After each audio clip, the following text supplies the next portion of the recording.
primetime news this evening. Indians who arrived in Jamaica under questionable circumstances to leave the country tonight. Children speak out on their greatest fears. And blood shortage crisis at the Cornwall Regional Hospital.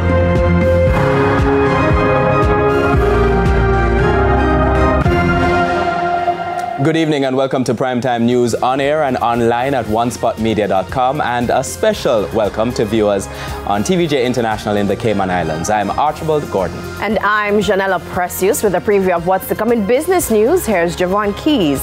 Well, Janella, we have quite a bit to go through this evening, so we'll look at the appreciation of the Jamaican dollar in the first quarter compared to the last quarter of last year, and also we'll be looking at the plans that the government has to invest in ackee and breadfruit. So we want to hear about those and so much more in the business day later on. I'm looking forward to that. Ackee and breadfruit, two of my favorite things. And Jordan Ford is here with a preview of what's coming up in Primetime Sports. Well, Archie, one of my favorite things is track and field, and of course the discussions continue after the World Relays.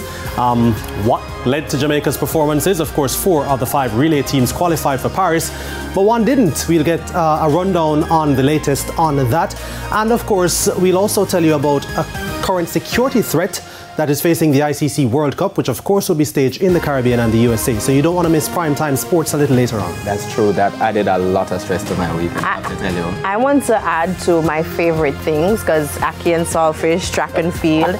I'm loving the weather because it's not too hot. Romain, can you give us an update on what's to come in the weather report and forecast?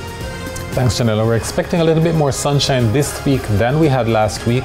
We still have those isolated showers and thunderstorms that should still be developing in the afternoons, but mainly across western sides of the island. Somebody said it was hot. It was hot? That's what somebody said. It was cooler than it's been, and we're grateful for it. There's also sports commentary and E-Prime in this newscast, but before the break, the feedback question. And this evening, we are asking, what are your views on how the authorities handled the situation involving the Indian nationals who arrived in the country on a charter flight last week? You can share your comments online, facebook.com/televisionjamaica, and post on X at TVJ News Center. Please stay with us. Primetime News returns after this break.